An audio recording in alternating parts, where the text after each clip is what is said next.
"No man shall ever find my tomb." That's what, according to rumors, Cleopatra once said. Rumor has it really wasn't about the gender. She wanted no living soul to disturb her, and I think she meant that no human would ever discover the location of her grave. But, surprisingly, it was indeed a woman who was closer than anyone before to finally discovering the Queen's resting place. Meet Kathleen Martinez Berry, a criminal lawyer turned archaeologist. She got so intrigued with Cleopatra's story that she packed her bags and went to Egypt with no official support and even no permission from the authorities. All she had was pure determination to find the Queen's tomb. Now, you could say Kathleen had always been ahead of the game. She skipped grades in school, mastered piano, chess, swimming, and martial arts, and grew up listening to top intellectuals debating in her home. And she even got her law degree at just 19, and archaeology was her side passion. She had never actually been to Egypt, never dug up a single artifact. But her fascination with Cleopatra went all the way back to an argument with her father in 1990. That day, she walked into his library looking for a copy of Antony and Cleopatra by Shakespeare. Her dad, Fausto Martinez, a professor and legal expert, casually called Cleopatra a seductress. Kathleen wasn't having it. She fired back, arguing that history had been totally unfair to Cleopatra. The Romans, she said, wanted to destroy her reputation, and for centuries, people had just believed their version of the story. The debate went on for hours, and in the end, her father admitted maybe he had judged Cleopatra too harshly. That conversation changed everything for Kathleen. From that day on, she read every ancient text she could find, especially Plutarch's account of Cleopatra and Mark Antony. The more she learned, the more convinced she became that Cleopatra wasn't just some queen who fell for the wrong guy.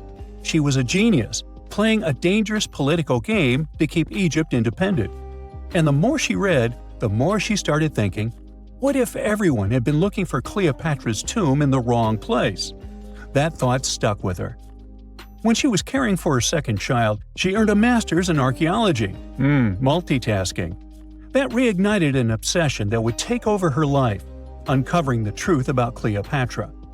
Even though most experts believe that Cleopatra's tomb, along with the final resting place of 13 other Ptolemaic rulers, lies somewhere beneath modern-day Alexandria, Dr. Martinez has a different idea. She believes Cleopatra was buried at Taposiris Magna, an ancient temple dedicated to Osiris, the Egyptian deity of the afterlife. But she still needed an ancient foundation plate.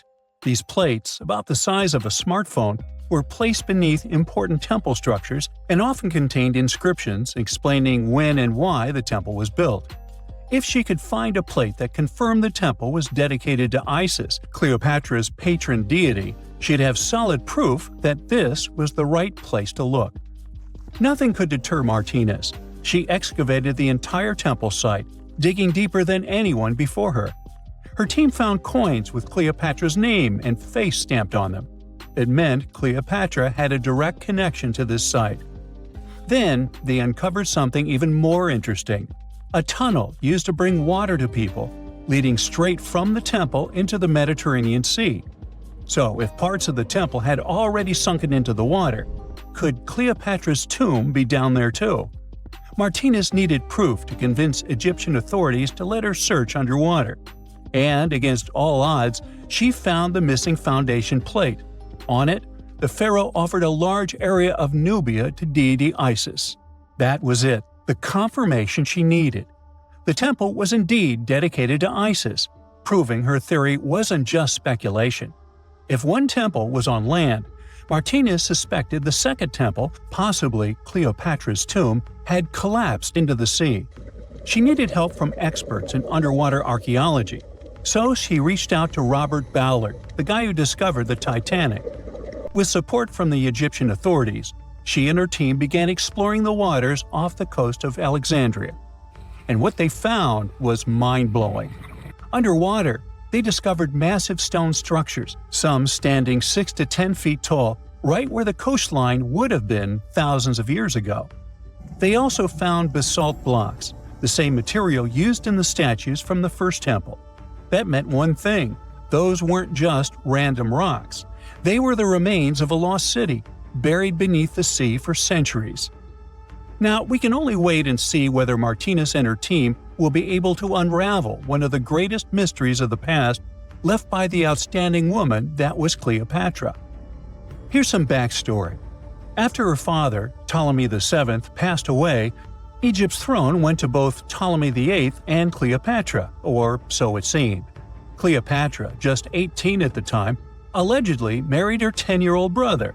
Yeah, ancient royalty had some different customs, though there's no solid proof of that. But sibling love didn't last long. Young Ptolemy decided he wanted all the power for himself and tried to push Cleopatra out. Forced to flee the country, she didn't just sit around feeling sorry for herself. She raised an army, ready to march back and take what was hers. That's how, at 21, she was already in the Sinai Desert, leading an army and planning her return to the throne. Now, by that time, Cleopatra had already been locked in a powerful political, and not only political, alliance with Julius Caesar. In June 47 BC, she gave birth to a son, Ptolemy Caesar, better known as Caesarion, who, many believe, was Caesar's child. But that didn't stop her from playing by Egyptian royal rules. And her husband number 2, her other brother, Ptolemy XIV. Yep, despite her ongoing affair with Caesar, Cleopatra married yet another sibling, because, in her world, keeping the throne in the family was the name of the game. Now, marriage aside, Cleopatra's bond with Caesar stayed strong. She even traveled to Rome with Ptolemy XIV for a state visit. But instead of playing the role of a dutiful queen, she stayed in Caesar's private villa by the Tiber River. But after Julius Caesar lost his life in 44 BCE on the Ides of March, Cleopatra's political standing became shaky. To make matters worse, her brother-husband Ptolemy XIV passed away soon after, and some suspect Cleopatra had a hand in it, leaving her as the sole ruler of Egypt. Meanwhile, back in Rome, Mark Antony was rising to power as Caesar's presumed successor. Wanting to size up the Queen of Egypt, he summoned Cleopatra, and she did not disappoint. Sailing into town on a lavish barge, dressed as a deity, Cleopatra made quite an entrance. Antony was instantly mesmerized, so much so that he left his third wife back in Rome and followed Cleopatra to Alexandria, where their relationship turned into a full-blown royal affair. The two had 3 children together. Together, they waged war against Caesar's adopted son, Octavian, in a battle for control of the Roman Empire. The last time the queen was seen, she was in her mausoleum, dressed in full royal splendor, diadem on her head, lying on what Plutarch called a golden couch. When Antony and Cleopatra lost at Actium, Octavian's forces marched into Alexandria. Cleopatra apparently knew the end was near, so she locked herself inside her mausoleum, surrounded by gold, silver, pearls, and priceless art. Those were the treasures she threatened to burn rather than let the Romans take them. Antony, meanwhile, wasn't going to let the Romans capture him alive. He wounded himself with his own sword, but before he passed away, he was carried to Cleopatra's side. She held him as he took his last breath in her arms. A little over a week later, Cleopatra made her own choice. Rather than face humiliation as Octavia's prisoner, she ended her life. Legend says it was the bite of a deadly asp, though history isn't quite clear on that. At the time, Cleopatra was only 39. Sounds like a rather full life to me. Do you know how much gold has been mined by humans throughout history? About 216,000 tons, and 2/3 of this amount was mined after the 1950s. Different countries, different times, thousands of different people involved. But what if you found huge deposits of gold in one place? What if a giant gold ore deposit was discovered? No, not just giant, but super giant. This is exactly what was found in China. A group of geologists discovered about 40 gold veins with about 330 tons of gold ore. But that's not all. 3D modeling has shown that even more gold lies underneath. At a depth of about 9,800 feet, there may be several hundred more tons. In short, there is a chance that they will discover deposits with about 1,100 tons of gold. Can you imagine how much that is? If not, that's about $83 billion. Wow! Experts say that this deposit contains approximately 4.9 ounces per ton of ore. It seems that this is negligible, but in fact, it's a high indicator in gold mining. Usually, 0.35 ounces per ton is awesome. If all calculations turn out to be correct, it will be the largest gold mine in the world, even bigger than the South Deep mine located in South Africa, with its 1,025 tons of gold. Everyone is worried. Everyone is happy. Gold, gold, gold on their minds.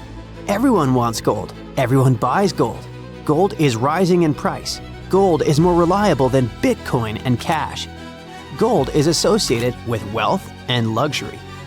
Gold is always a valuable and profitable investment. But hold up. Why is it so? Why do people go crazy over some shiny metal? The fact is that gold has both practical and psychological value. For centuries, gold has represented power, prestige, and wealth in different cultures. It seems we're born in a genetic memory that gold is valuable. Think of how many problems gold has brought to literary heroes and how many gold-related adventures we've seen in movies. Gold makes people happy and greedy, cruel and intimidated. That's why so many people love it. Yes, it glitters, it's beautiful, but it's also practical. Gold doesn't rust, it doesn't corrode, it can be stored for a long time, and it doesn't deteriorate. It's literally a reliable investment. All other savings may lose value because of crises, but gold remains unchanged. The only problem, it can get stolen. In addition to jewelry making, gold is used in electronics, medicine, aerospace, and many other industries. Bitcoin has a value because of the public support of people around the world. Money has value thanks to the support of authorities. Gold has value on its own.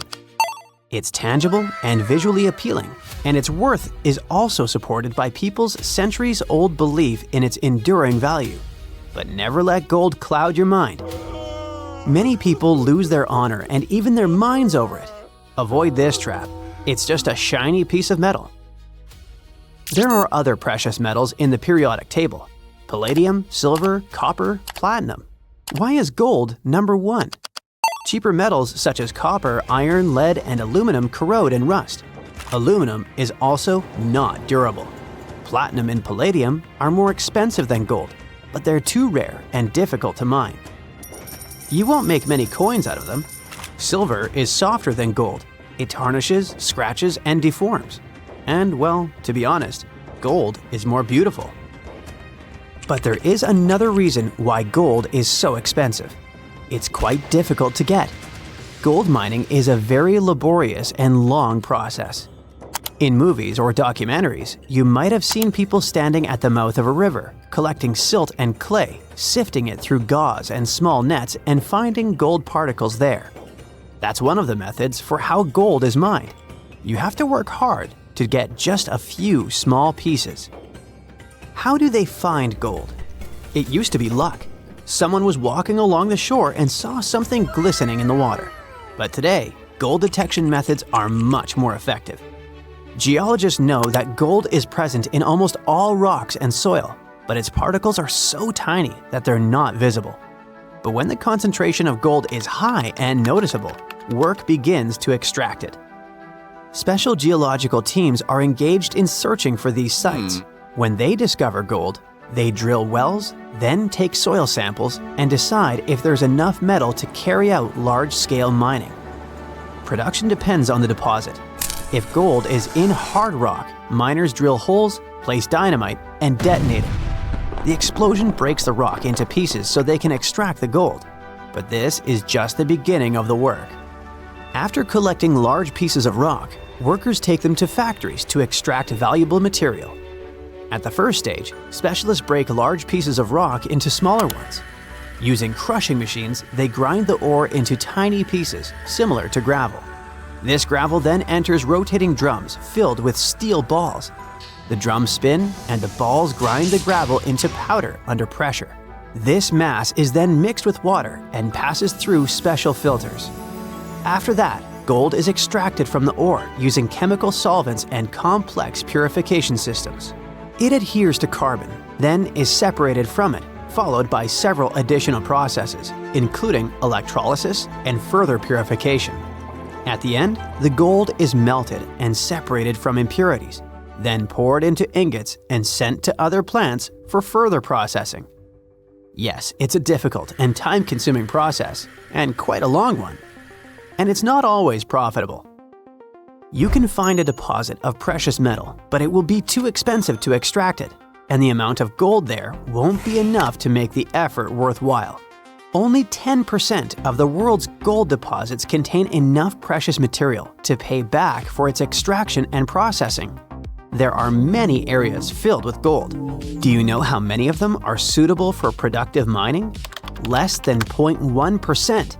So this is probably another reason why gold is so valuable. But is there any other material that causes a lot of excitement? Oh yes, this material is called liquid gold, and this is helium. That's the gas used to inflate balloons, but this is not its main value. Helium is capable of reaching ultra-low temperatures, is superconducting, and is lightweight. Helium is used in medicine for diagnostics. For example, for magnetic resonance imaging. Helium cools nuclear reactors and maintains rocket fuel temperatures during launch. Divers breathe a mixture of helium and oxygen during deep dives to avoid diseases associated with pressure changes. Helium is crucial for the modern world. Another precious material is graphene. It's not just one of the most durable materials in the world, it's a highly conductive material. Heat and electricity pass through graphene easily, which makes it very promising for the development of what? Considering that graphene is also flexible, water-repellent, non-toxic, and has antibacterial properties, it's suitable for developing everything. Medical equipment, mechanical engineering, electronics, construction, logistics, energy conservation, space and underwater industries, and much more. Scientists believe that graphene has the potential to enable revolutionary new technologies that could change the lives of all people. Something similar happened with silicon, which is actively used to create semiconductors and rechargeable batteries. It's possible that without silicon, we wouldn't have smartphones, laptops, and other electronic devices. Graphene may also lead to a new technological leap. When the world switches to renewable sources of energy and uses electric transport, graphene can become technological gold. During tests, graphene batteries have shown that they charge more than 70 times faster than regular ones and last 3 times longer. At the same time, they're cheaper and environmentally friendly. Okay, that sounds cool, but where do we get this graphene? It's obtained from graphite, which lies in the bowels of the Earth. One of the largest graphite deposits is located in South Australia. 200 million tons of high-quality graphite. It sounds like it could be enough for the entire planet.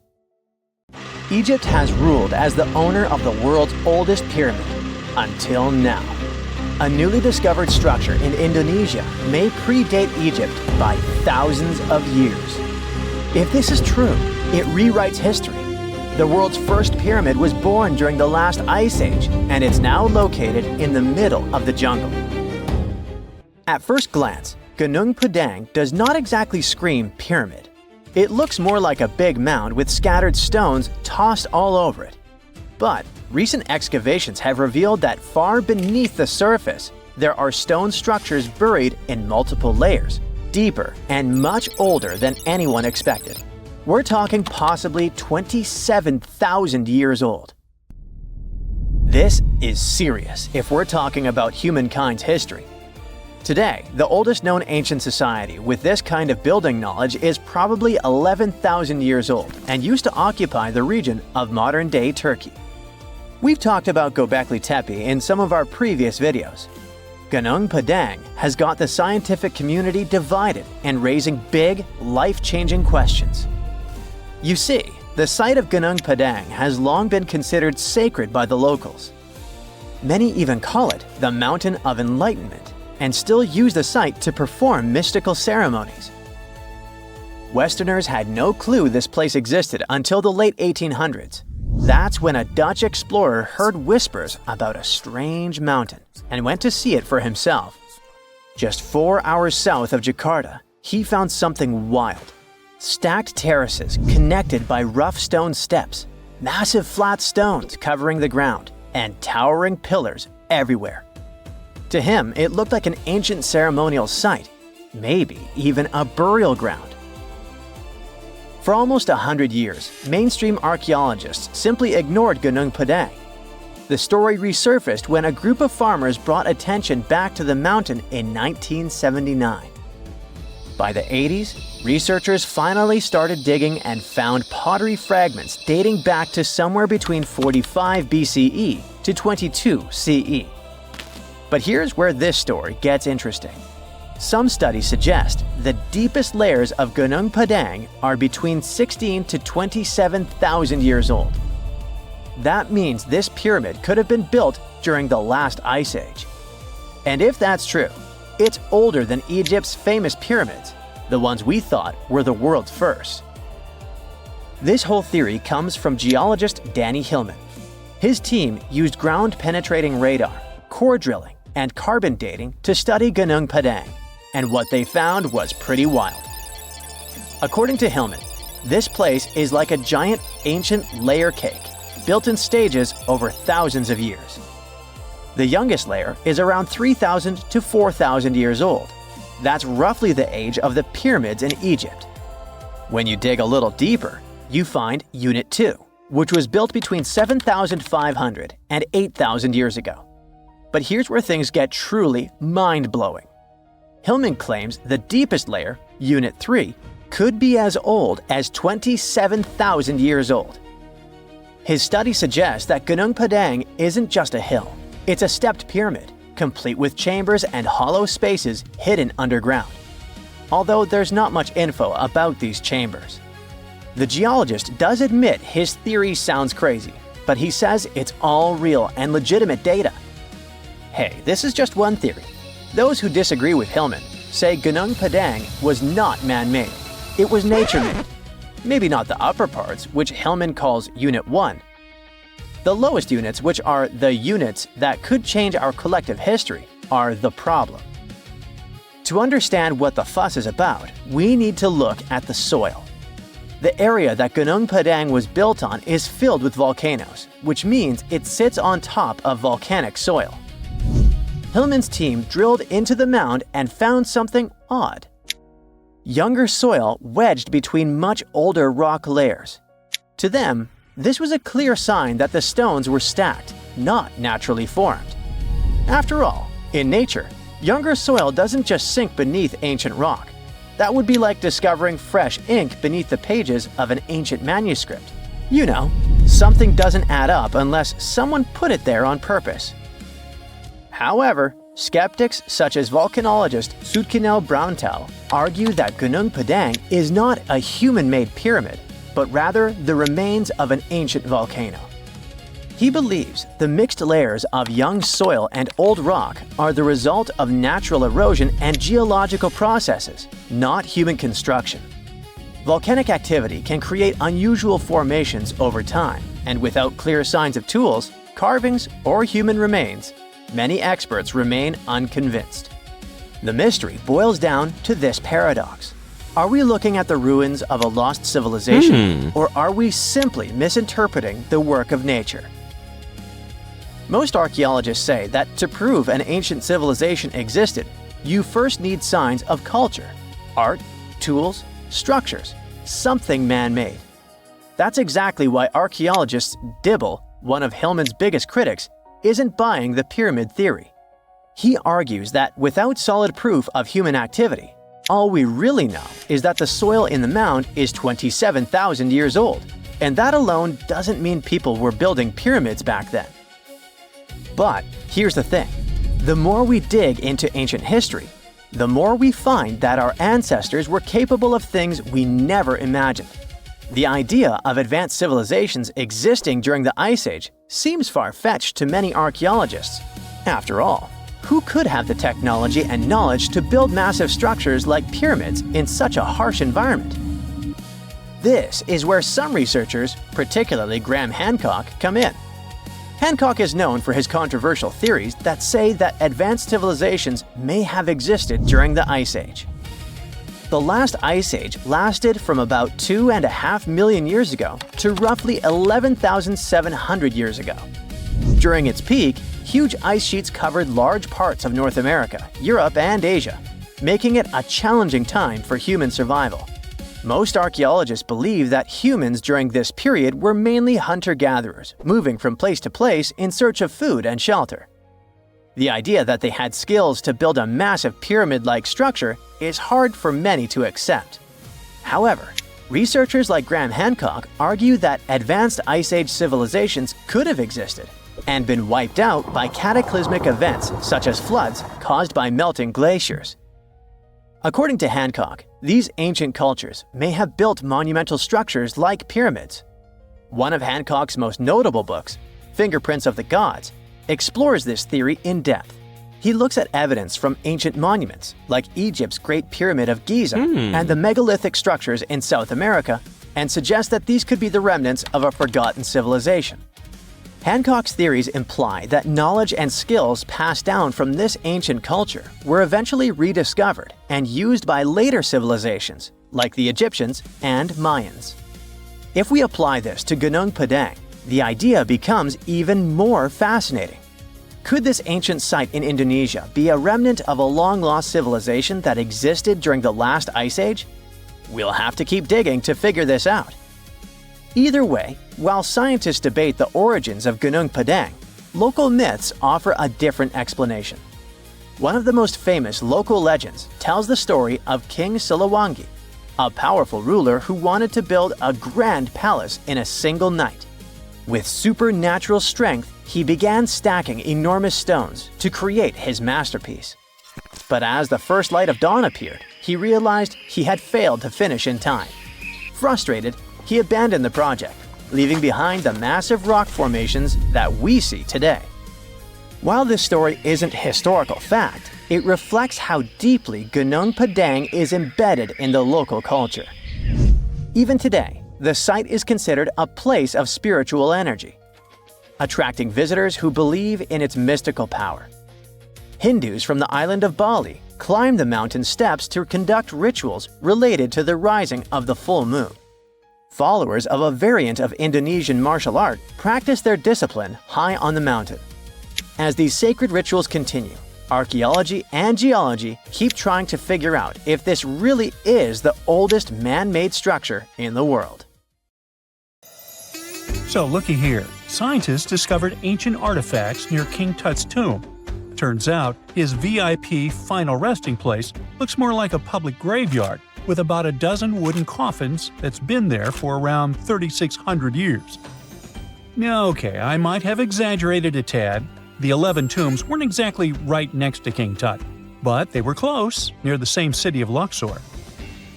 New findings in Egyptian tombs can help us piece together what life was like in ancient Egypt. And guess what? Ancient Egyptians seem to have been remarkably like us, modern humans. Say, the women have always loved jewelry, and archaeologists retrieved a beautifully made necklace with 30 amethyst beads and 2 agate beads, plus a hippo head amulet. Bet it was all the rage back then. Researchers also discovered 2 copper mirrors. One had a handle shaped like a lotus, and the other was decorated with Hathor, the ancient Egyptian deity of the sky, women, fertility, and love. These recent excavations near Tutankhamun's burial site led to another jaw-dropping revelation.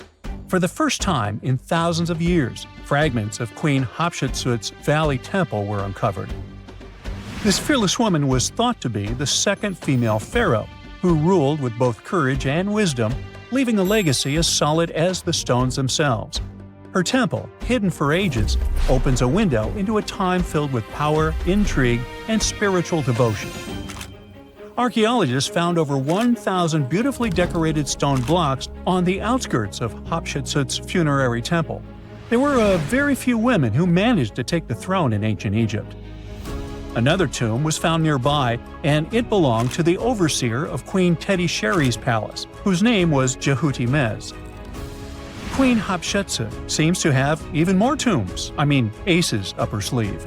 These tombs were carved into the rock instead of being built as pyramids, showing a unique ancient perspective on how to protect the soul in the afterlife. Experts managed to retrieve some cool ancient pieces from the site. Toys made of clay, mummy masks, winged scarabs, and some amulets. Sadly, there surely used to be way more artifacts, but over the last centuries, there have been people other than archaeologists to stumble upon this site. It's likely that looters got to these tombs before them and may have taken some valuable items. But they did leave behind some cool stuff for the researchers, like pottery used for offerings of bread and meat, along with archers' bows that connect the tomb's owners to the Egyptian military. Meanwhile, soul protection is way more important than you might think, especially if you're roaming around Luxor looking for ancient secrets. You aren't scared of King Tut's curse, are you? Let me tell you what happened to those who weren't scared, but promise me to take it with a dash of salt, okay? For years, Egyptologists, especially those who believed in paranormal activity, were convinced that there was an unsettling curse surrounding Tutankhamun's archaeological discoveries. This belief stemmed from the mysterious and untimely demise of several excavators who discovered the tomb in 1922 with no logical explanation for why they passed away. It was just easier to chalk it up to something supernatural and avoid the whole mess. But it turns out it wasn't a curse at all. It was likely the radiation that caused those excavators to perish. Now, you might wonder where the radiation came from. After all, while radioactivity was discovered in the 19th century, ancient Egyptians, despite their impressive pyramids, didn't have any radium lying around to make Tut's tomb glow like crazy. So, what could be the real story? It might have been toxic waste behind it all. Toxic levels of radiation from uranium and hazardous waste have been lurking inside the tomb since it was sealed over 3,000 years ago. The burial chamber of Tutankhamun's tomb reportedly has such high radiation levels that anyone who steps inside could easily end up with a fatal dose of radiation sickness or an incurable condition. By the way, you can have a somewhat similar level of radioactivity if you don't get rid of those moldy dinner leftovers you left to perish in your fridge a month ago. But this radioactivity isn't exclusive to Tutankhamun's tomb. Ancient Egyptian artifacts discovery is rewarding yet dangerous due to unusually high radiation levels in Old Kingdom tombs all over Egypt. Geiger counters have detected radiation at 2 sites near the Giza pyramids, and radon, a radioactive gas, has been found in several underground tombs in Saqqara. Interestingly, experts believe that the builders of these ancient tombs were aware of the toxins, as some eerie warnings were carved into the walls of many tombs. One inscription ominously declared, "They that break this tomb shall meet their end by a malady that no doctor can diagnose." Other ominous phrases like "forbidden," "due to evil spirits," only added to the fear that supernatural curses haunted these ancient sites. Ominous signs have stunned archaeologists since forever, but the fear grew even stronger a century ago with the mysterious passing of Lord Carnarvon, who funded King Tut's excavation in 1922 and reportedly explored the treasure-filled rooms, along with several others who entered the tomb. Arthur Weigall, another British Egyptologist who was present at the tomb's opening and is credited with starting the curse myth, passed away young when he was just in his 50s in 1934. Chances are the condition that made him pass was connected to radiation. In total, 6 out of the 26 people who were there when the tomb was opened met their end within a decade from various causes. Not only X-ray exposure, those reasons include asphyxia, stroke, heart failure, pneumonia, and even poisoning. Well, isn't this getting a little grim? There was one guy who opened the tomb and somehow managed to avoid the infamous curse, Howard Carter, or so it seemed. Some folks pointed to his survival as proof that the curse wasn't real. After digging up the tomb, Carter published several books on the topic and shifted gears from archaeology to dealing in antiquities for various museums. Despite dodging demise or injury, rumors swirled about how the curse may have impacted him in other ways. One of the big stories linked him to Lord Carnarvon's daughter, Evelyn. Some said he was madly in love with her, but she married someone else, so he chose to stay single. Others claimed they had an affair while she was in Egypt, which ended when her father passed away and she left the country for good. However, there wasn't much evidence to support these stories. Evelyn was just 6 when they met, and they remained friends until his last breath. She was even one of the few attendees at his funeral, but denied any romantic involvement, saying they weren't that close. A year after the revolutionary discovery near King Tut's tomb, Evelyn married politician Sir Brograve Beauchamp and had a daughter.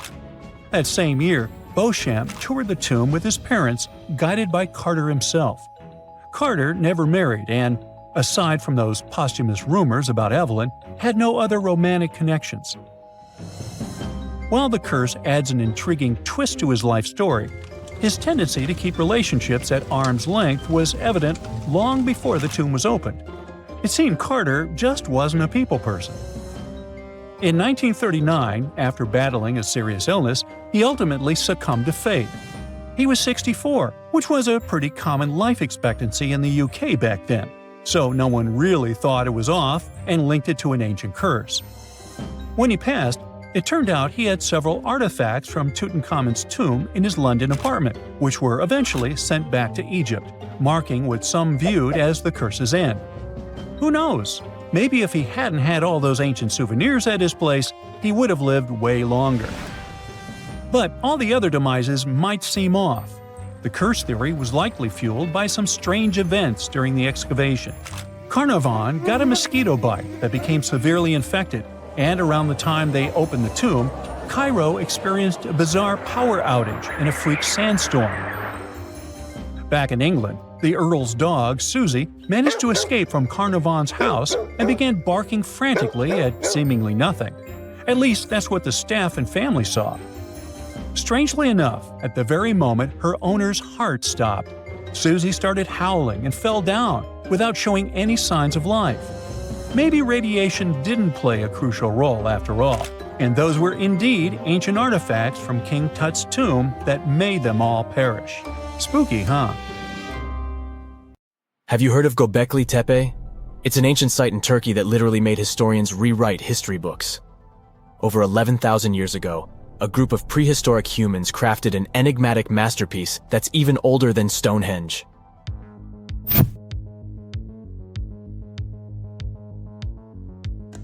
Before its discovery, archaeologists believed that people didn't know about iron and weren't good at making pottery. They were sure that settled life only emerged with the need for agriculture. But Göbekli Tepe changed this belief.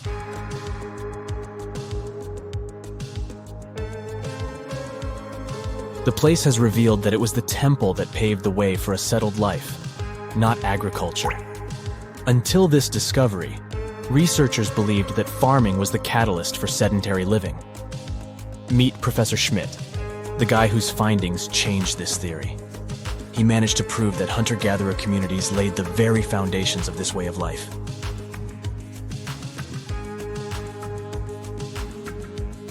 Back in the 1960s, other archaeologists visited the area, but they totally missed the mark. While surveying the region, they stumbled upon a hill with scattered limestone slabs and concluded it was just an old burial ground from medieval times. Little did they know that there was so much more to uncover.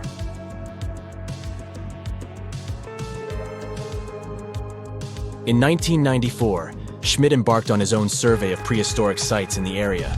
Surprise! He instantly realized he had discovered something truly extraordinary. Unlike the nearby flat and barren plateaus, Göbekli Tepe had a gently rounded top, rising 50 feet above the surrounding landscape. Funny enough, the translation of this place's name is Potbelly Hill. Schmidt was sure only humans could have made something like this.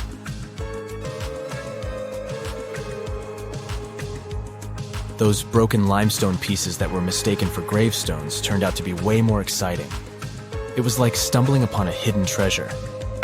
the pieces took on a whole new meaning, and Schmidt with his team was about to dive into the secrets waiting beneath the surface.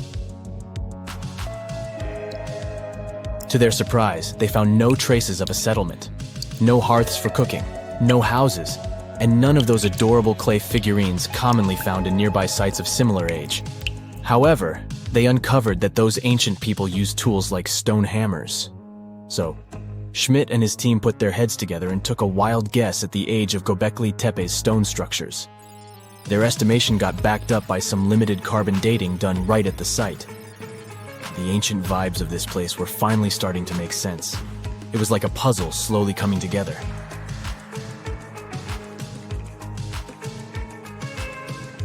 You may think that back then, people didn't have special tools to create something as cool as Göbekli Tepe.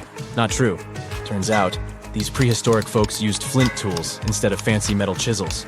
They were also skilled at chipping away softer limestone and crafting pillars right on the spot. Afterward, they carried the pillars a short distance to the summit and placed them upright. Once the stone rings were complete, they covered them with layers of dirt. Over time, they added new rings, and voila! You've got a cool hill to impress people in the future.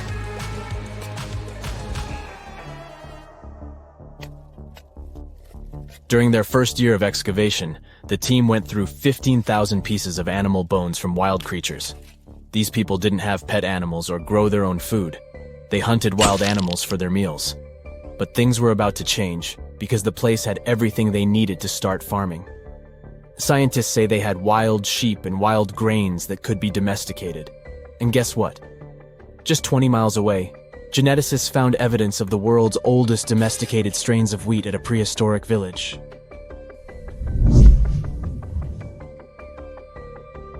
These amazing findings have completely changed how we view civilization. In the past, experts believed that people needed to learn how to farm and settle in one place before they could build temples and develop complex societies. But guess what? Schmidt's research flips that idea on its head. He claims that the incredible effort put into constructing these astonishing structures actually set the stage for the development of advanced societies. It means that societal and cultural changes happened before agriculture. Schmidt has this fascinating hypothesis about Göbekli Tepe. He thinks it could have been a special burial site where people left their loved ones. And here's the twist. The burial site was adorned with fancy statues and symbols representing deities from the spiritual realm. The idea that Göbekli Tepe could have served as a sacred place adds another layer of complexity to the whole story. While the site's true purpose may remain elusive, Schmidt's insights invite us to consider the profound interplay between life and the afterlife, and the deep reverence ancient hunter-gatherer societies may have had for their departed ancestors. Now let's talk about the stars of the show, the mesmerizing T-shaped columns that dominate Göbekli Tepe. These mysterious structures range from 10 to 20 feet tall and most likely represent stylized human figures. But one figure stands out from the rest, the three-dimensional lion relief. This depiction really fires up our imagination. Why? Because it hints at the possibility that lions roamed Anatolia during the Neolithic period.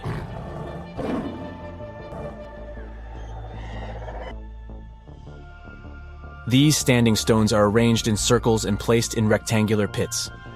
Each circle has a similar setup. Two big T-shaped pillars in the center, surrounded by slightly smaller ones facing inward. Talk about a stylish arrangement. These towering pillars reach a whopping 16 feet and weigh between 7 and 10 tons. Some pillars are plain and simple, while others are like works of art with intricate carvings. Foxes, scorpions, and vultures come to life, crawling and twisting on the pillars' sides. But it's not just animals depicted on these stones. Some pillars have abstract shapes representing humans, and even small carvings of clothing items. Some of them even have belts. Now, there's one pillar that stands out from the rest like a rock star. This super old stone pillar suggests that a comet crashed into Earth. It happened during a chilly period that lasted about 1,000 years. Previous studies examining Greenland ice cores hinted at this comet theory, but now the carvings at Göbekli Tepe prove it right.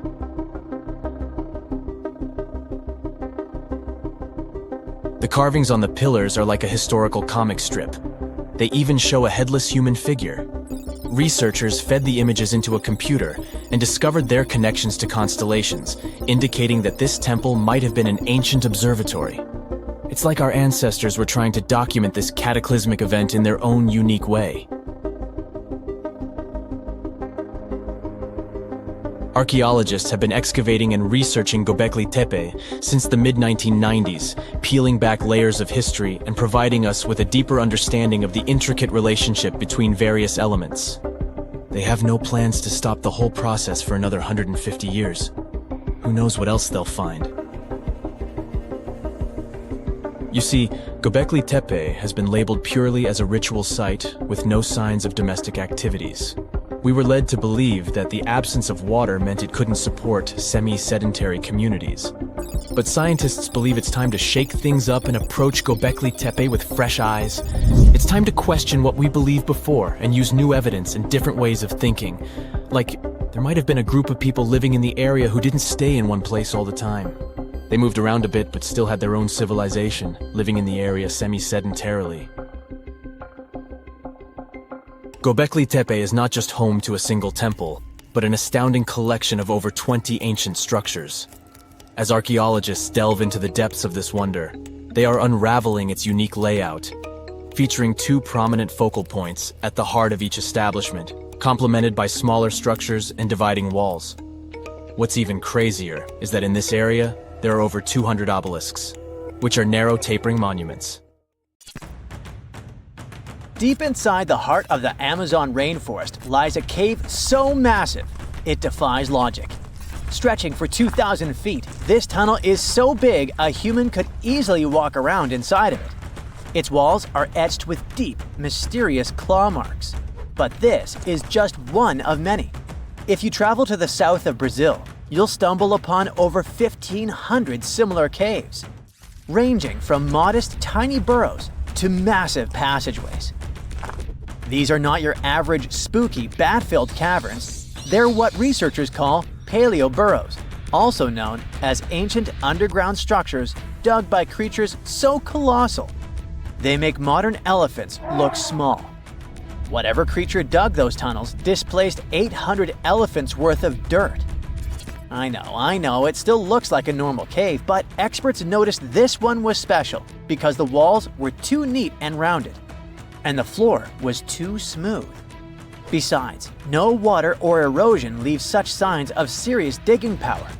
These Brazilian caves are the largest geological records of animal activity on the planet.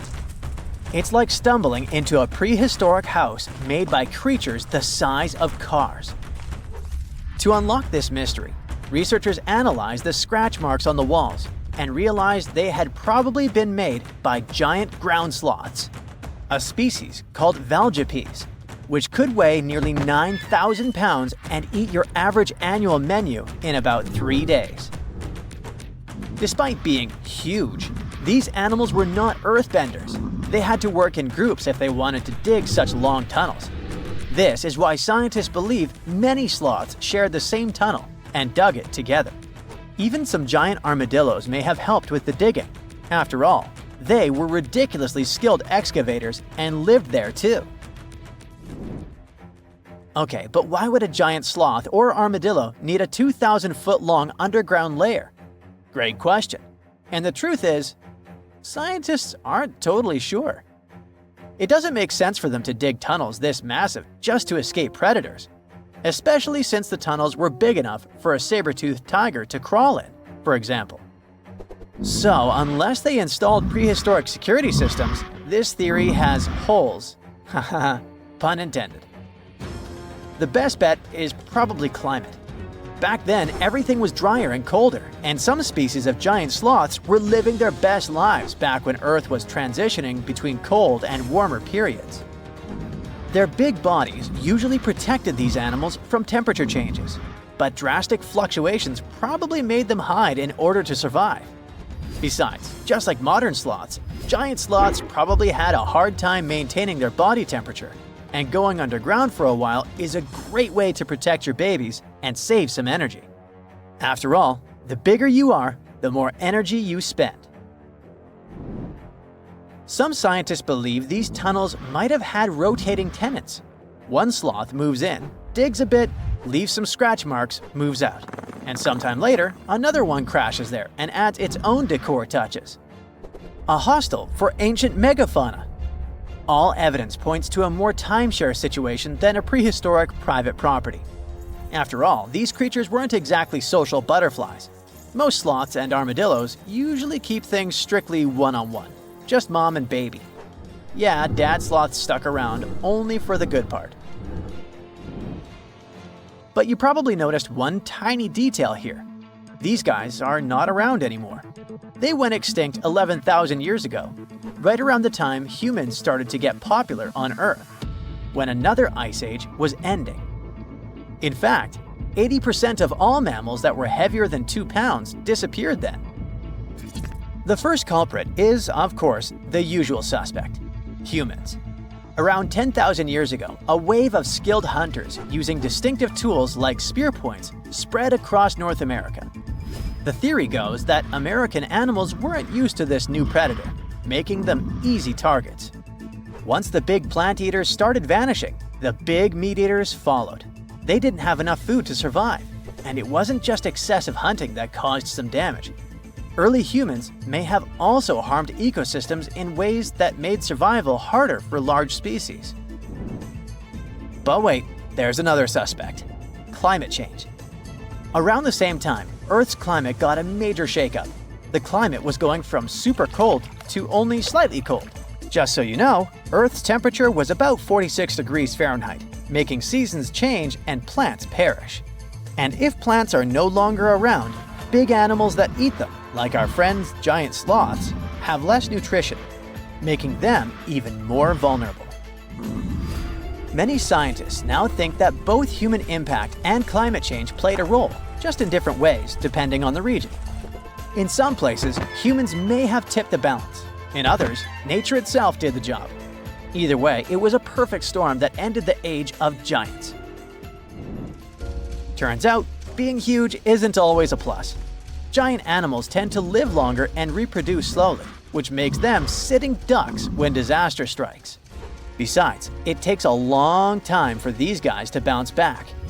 After dinos disappeared, for example, it took 15 million years for new mega-mammals to stomp onto the scene. The last major extinction happened around 12,000 years ago. Not really enough time for brand new massive beasts to evolve. Today's biggest ground animals, like elephants, rhinos, and bison, aren't newcomers. They're actually the tough survivors of that ancient chaos. And, well, at least we still live alongside the blue whale, the biggest mammal ever. But why did some prehistoric animals get so gigantic in the first place? Well, being big has some perks, in spite of all the extinction thing. It keeps you safe from predators and helps you win the fight for food.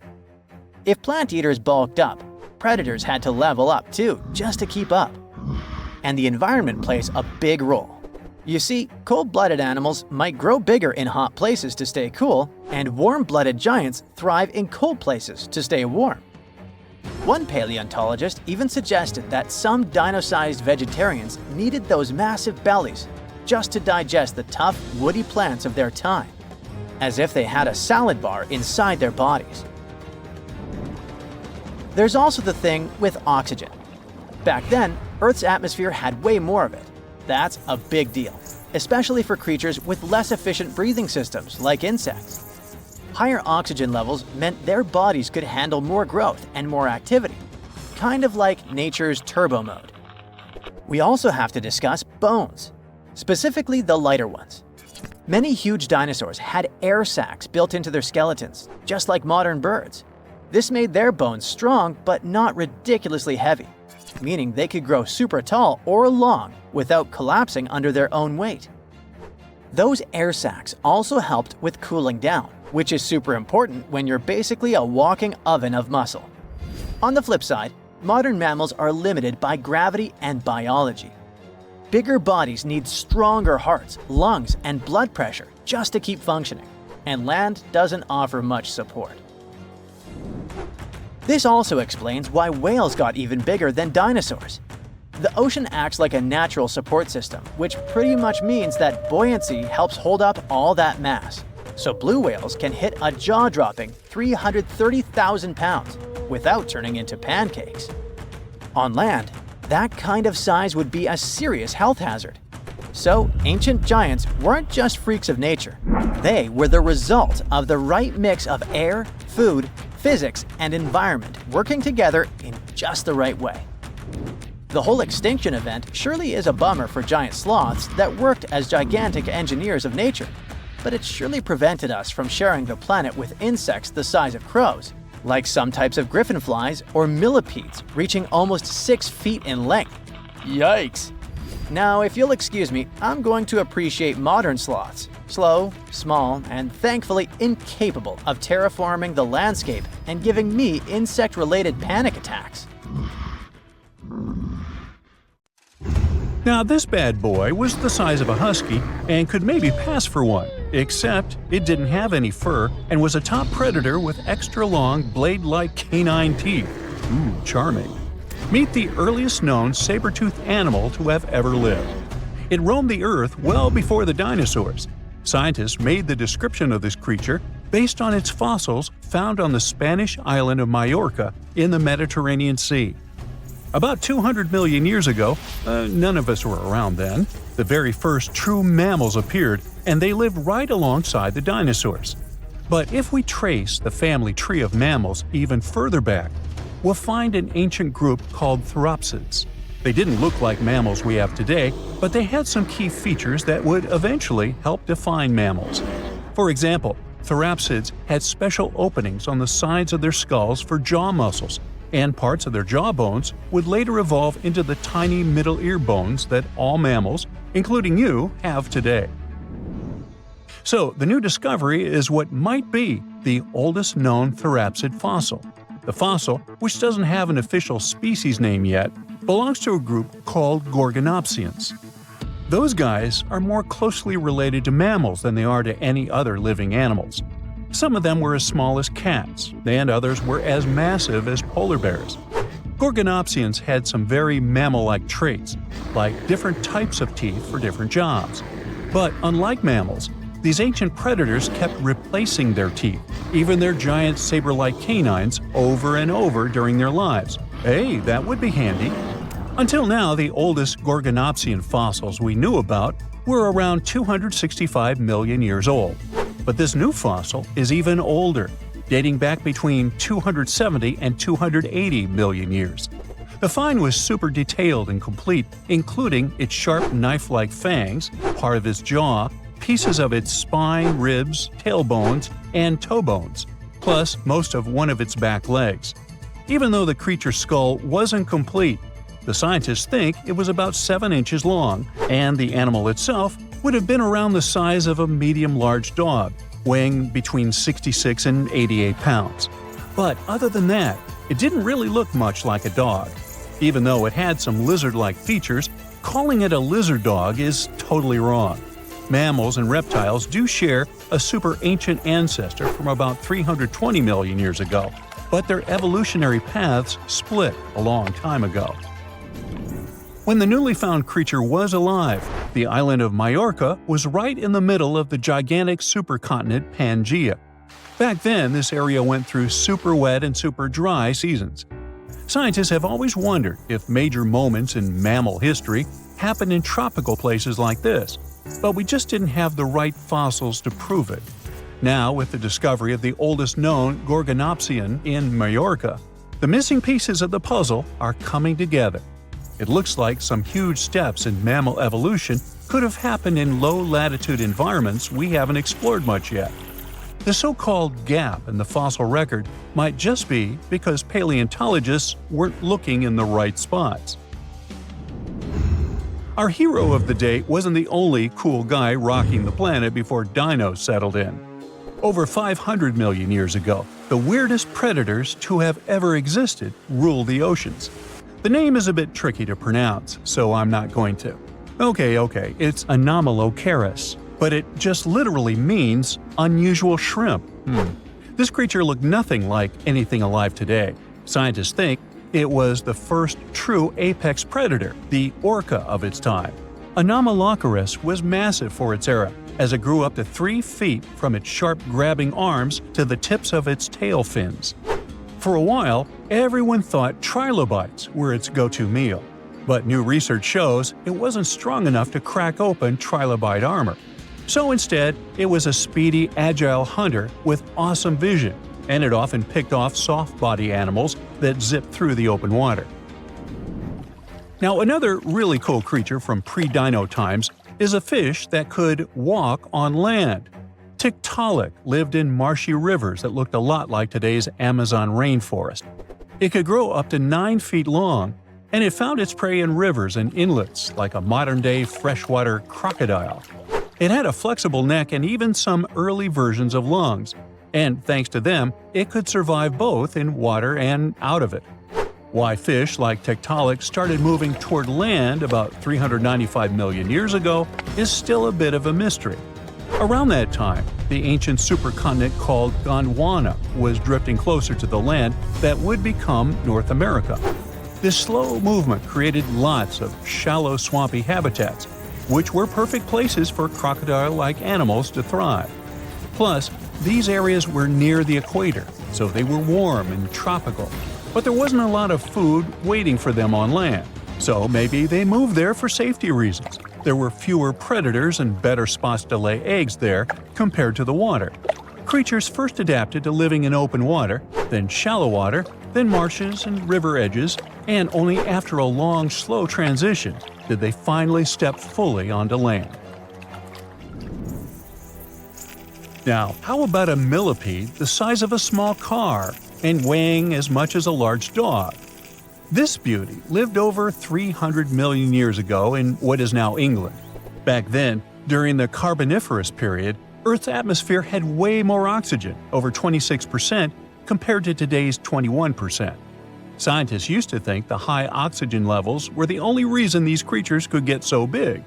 But back then, they found a new fossil from a time when oxygen wasn't that much higher than today. They discovered it purely by accident, when a boulder split just right and revealed one of the most complete and largest giant millipede specimens ever. This one could have lived not just in swampy areas, but also in open woodlands filled with tasty seeds, nuts, and maybe even small animals. There's a chance that this beast wasn't a slow, plant-munching crawler, but a predator that would snap up whatever it could find.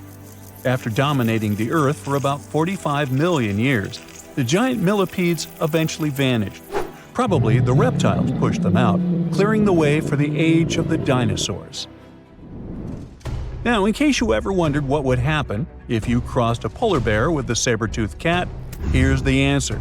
This guy ruled the southern ecosystems after migrating 7,000 miles across the supercontinent Pangaea around 252 million years ago. It had a tough skin like a rhino's and massive canines, perfect for tearing away huge chunks of meat, and it was an excellent runner. Once it got to its new home in what is now South Africa, it replaced a whole group of local predators. But its glory didn't last long, as closer to the end of the Permian period, massive volcanic eruptions made the weather patterns change and wiped out about 90% of all species. And because top predators are usually big, slow to grow, and not super common, they often vanish among the first when massive extinction events hit. And that's how our guy here went extinct. Our final creature of the day was a dragonfly that lived around 300 million years ago and had a wingspan of over 2 feet, 6 long, spiny legs, and huge, bulging eyes, Megangura. This 4-winged giant is most likely the largest flying insect that ever lived, and it easily outsizes today's dragonflies, which are its distant relatives. Like modern dragonflies, Megangura like to hang out in open areas near ponds and slow-moving streams. But unlike today's dragonflies, it wasn't just catching tiny bugs. This guy was likely the top predator in these open spaces. It used the spines on its legs like a flying trap to snatch prey out of the air, including other flying insects, small amphibians, and even lizard-like creatures. Scientists found the first fossils of Megangura in 1880 in the coal-rich rocks in France. The fossils were incredibly well preserved and showed off the detailed vein patterns in their wings.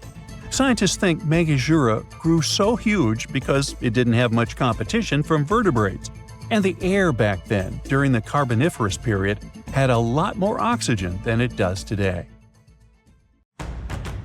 You're probably familiar with the saying, X marks the spot. It comes from pirate lore and adventure stories often linked with treasure maps. They may be out of fashion these days, but that doesn't stop countless antiquity hunters from searching through hills and fields daily.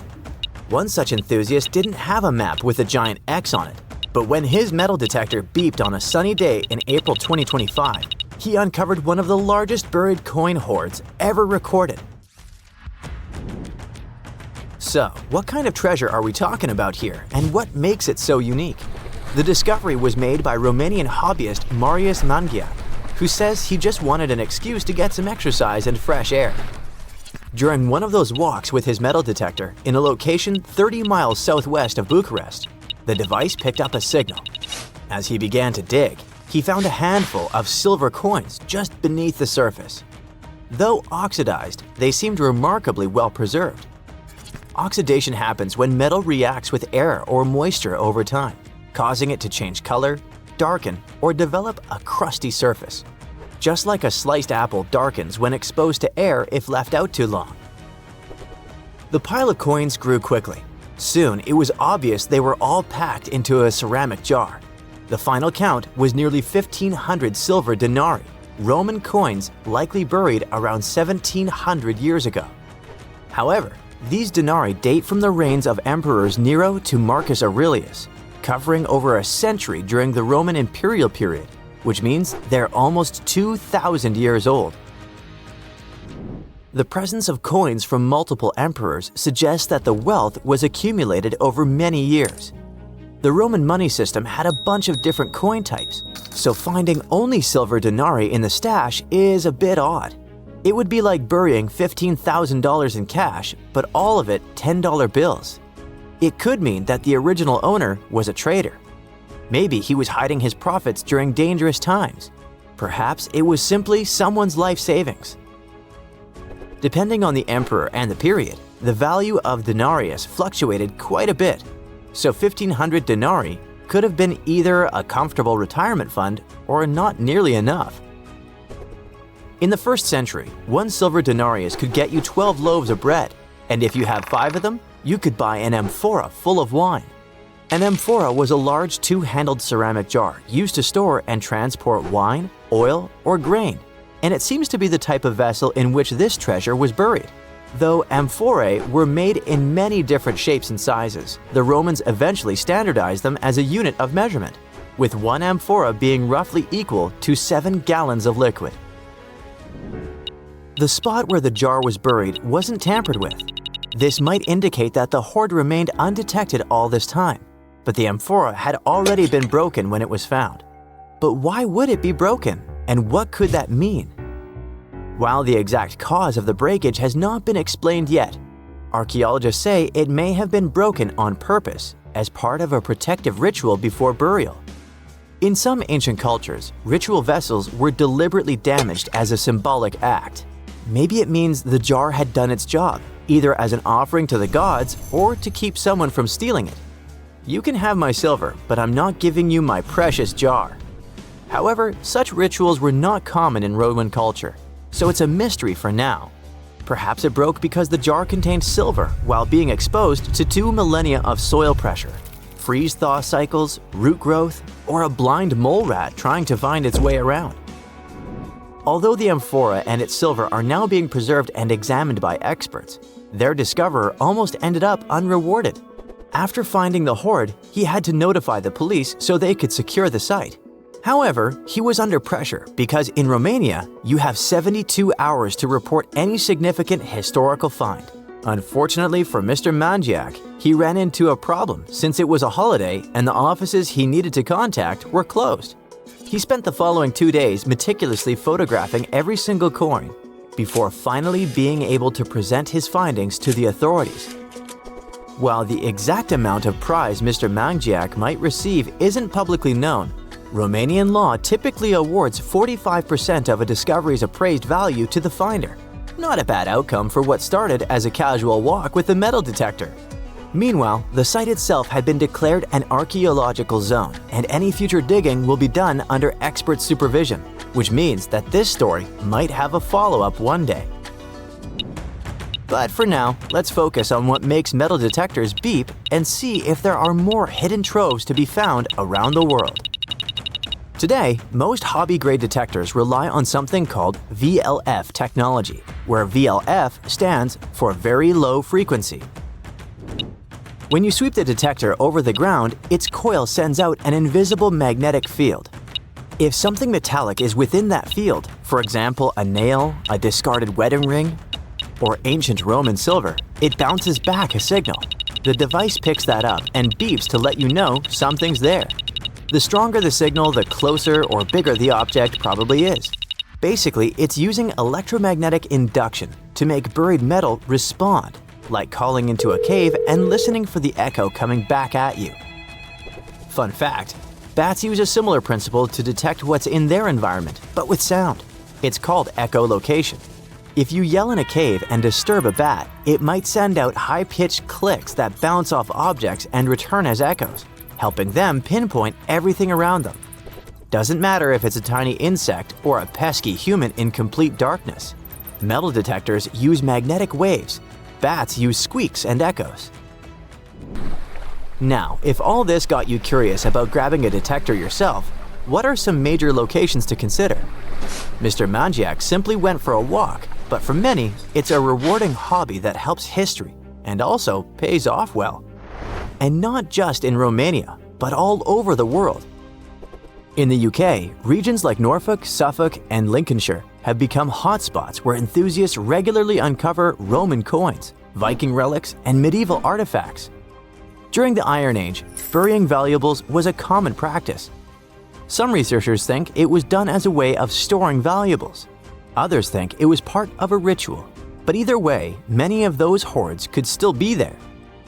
France also has plenty of stuff hidden beneath the ground, including ancient Roman and Gallic treasures. In the Netherlands, someone recently uncovered a fragment of an extremely rare Viking sword. Scotland is no exception either, and findings like Peebles' hoard give additional insights into the Bronze Age. If you don't feel like venturing alone, there are organized metal detecting tours available in various countries, offering guided access to historically rich sites. That's if you're planning to search for lost relics. But what if you want to bury your own treasure chest and hide it from a metal detector? How far do you need to dig? Most hobby-grade detectors can spot a large object close to 3 feet deep. Smaller stuff like coins, just 6 to 8 inches. We also have to take into consideration that wet ground can actually boost detection. It helps signals travel better and makes buried metal easier to spot. On the other hand, professional, expensive detectors that use advanced technology can detect large metallic targets at depths of almost 100 feet, especially on a rainy day. But unless you bury your chest in a strategically important place, odds are it'll stay uncovered. Just don't forget to mark the spot on your map with an X. When you hear the word mummy, you might get a chill down your spine. That's because most of us associate this word with those creepy characters we've seen in some scary movies. But in reality, mummies have helped us understand a lot about ancient civilizations, their rulers, and about how people used to deal with losing their loved ones. The people most famous worldwide for their mummies are the ancient Egyptians. They believed that some sort of existence after passing away was possible, if certain conditions were met. That's why they insisted on preserving the human body through the process of mummification and placing the mummy in a furnished tomb, kind of like giving it a fully functioning apartment of its own. Why did they believe in this? Well, because they were deeply connected to their natural environment for the most part. They saw the natural cycles around them, like how the sun rose every day, followed by the moon, or how new life was always sprouting from plants, even after they had wilted away. They also believed that the powerful spirit Osiris, who represented the cycle of passing away and resurrection, played a role in this process. To prepare for the afterlife, the ancient Egyptians followed certain rituals, like mummification, which involved using materials like honey, resins, and incense to preserve the body. There's no other mummy more popular than that of King Tut. He was a young pharaoh who ruled over 3,000 years ago in Egypt. The problem with discovering ancient royal tombs is that most of such burial sites were previously robbed. People knew ancient rulers had been left with many valuable belongings, so those locations became vulnerable to thieves. When King Tut's tomb was opened in 1922, people were excited because it had not been robbed, like many other previously discovered royal tombs. That's how well hidden it was. Inside, his mummy was encapsulated in a total of 3 coffins, including one made of gold. The objects found in his tomb showed us what ancient Egypt was like, and studying his mummy also helped us learn about the culture and practices popular at the time when he passed away. We also learned about his family by looking at his DNA. Scientists were able to discover that he had had a disease called malaria and a problem with his foot that might have made it hard for him to walk.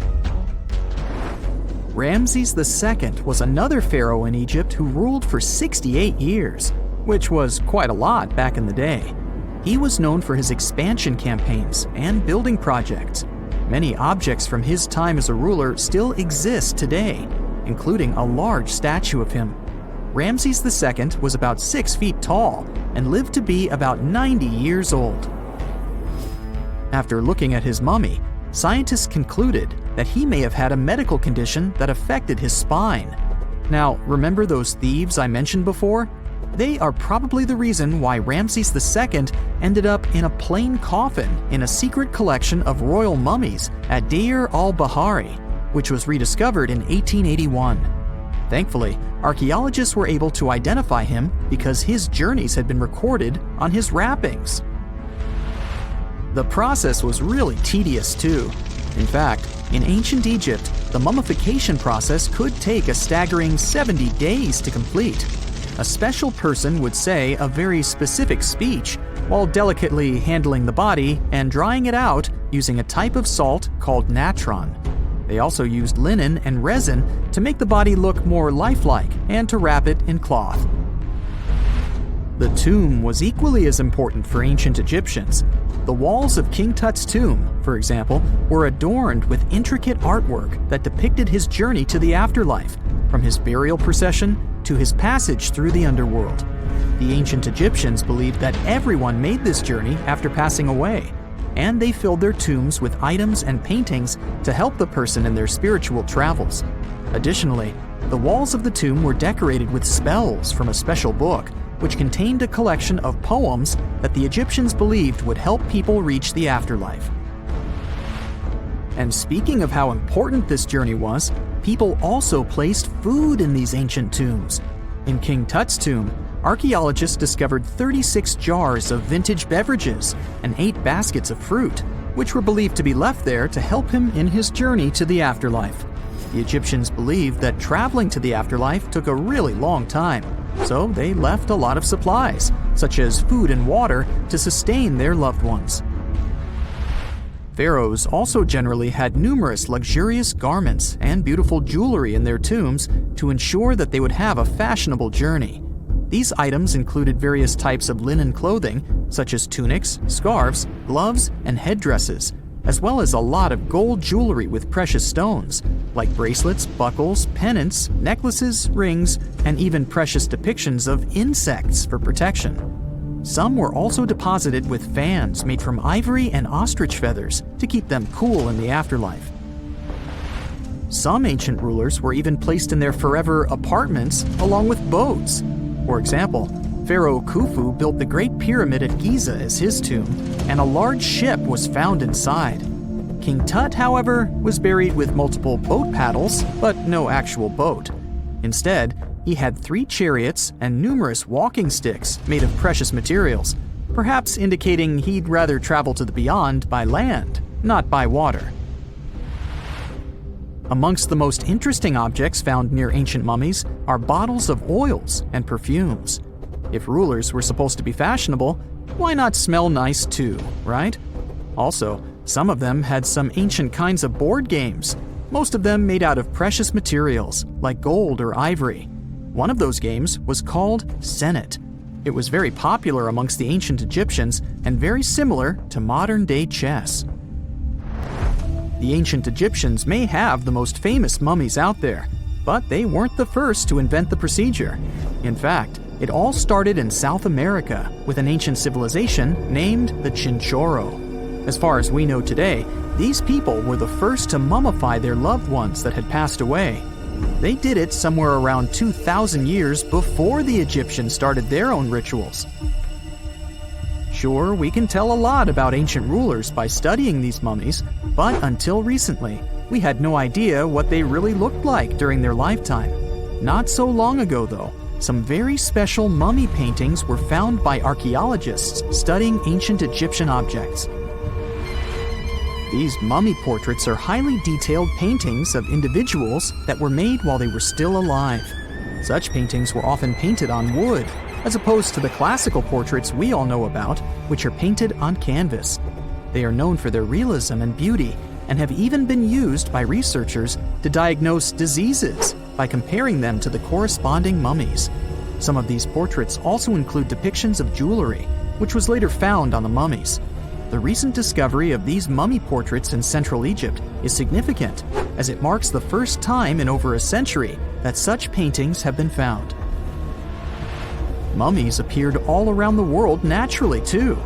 Mummification can occur without people intervening because of natural conditions, like extremely cold or hot environments, places with a lack of oxygen, or accidental exposure to chemicals that preserve the body.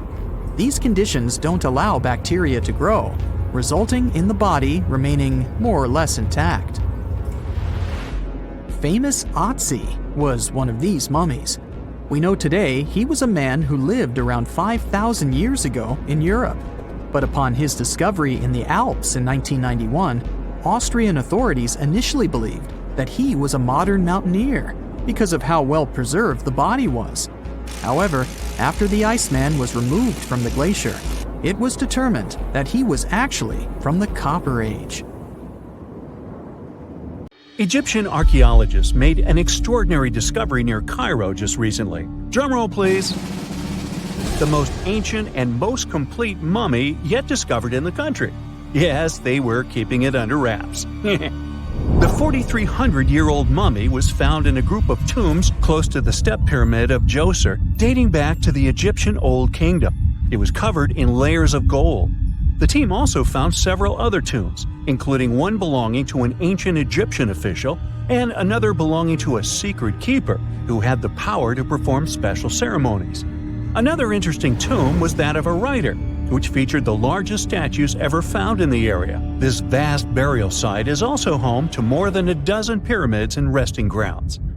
Probably one of the most famous mummies in the world is that of Hatshepsut. She ruled Egypt like a boss for around 20 years, building all sorts of impressive buildings and creating new trade routes. But when archaeologist Howard Carter found her tomb in the Valley of the Kings, her sarcophagus was empty. However, Carter did find two coffins in another tomb, one of which belonged to Hatshepsut's wet nurse and the other to an unknown woman. In 2006, a team of specialists decided to investigate whether that mysterious lady was the queen herself. They found a molar tooth in a wooden box with Hatshepsut's name on it, and when they compared it to a gap in the mummy's mouth, it was a perfect match. Ramses II was a pretty impressive ruler, but it was his mummy that eventually made history. Now, we don't hear too much about his daddy. Okay, I'll stop. Ramses is considered to be the most powerful pharaoh in all of Egypt, as he reigned for a whopping 6 decades. He also lived to be over 90 years old. Now that's pretty amazing, considering the time he lived in. Ramses II supposedly had over 100 offspring too. Talk about a big family. When he passed away, his body was originally buried in the Valley of the Kings, but some sneaky guys tried to rob his tomb of all his treasures. Officials back in the day weren't having any of that though, so they moved his body to a secret location to keep it safe. Fast forward to the 1800s, and Ramses II's mummy was discovered along with a bunch of other rulers and important officials. But it wasn't in the best condition, so archaeologists flew it to Paris to get it, pampered. Problem was, he couldn't just be transported into another country. The only solution available was to give Ramses II his own passport. His occupation was listed as king, and the document even featured his photo. Most mummies aren't necessarily known for having the most hydrated skin. But that of an ancient woman, also known as Lady Di, proves otherwise. No, not that Lady Di. This wealthy lady from ancient times was discovered in an ornate tomb in 1971, and she looked fabulous, if we can say so about a mummy. Thanks to the special conditions in her tomb, like the moisture in the environment and the lack of oxygen, her body was almost perfectly preserved. Her skin was soft, her hair was on point, and she was still flexible. The museum that now proudly displays her mummy also shows a ton of fancy items that were buried with her, like dinnerware and musical instruments. Archaeologists investigated the mummy further and discovered that she passed away from a heart attack at around 50 years old. Even though it hasn't been around for over 2,000 years, Lady Di is still making history. The mummy of Otzi the Iceman was discovered in the Alps in 1991. Austrian authorities initially thought he was a modern mountaineer because he was so well preserved. Turns out, he was actually from the Copper Age. He was found in a mountain pass over 10,000 feet above sea level. Through studying his mummy, we've learned so much about life in Copper Age Europe.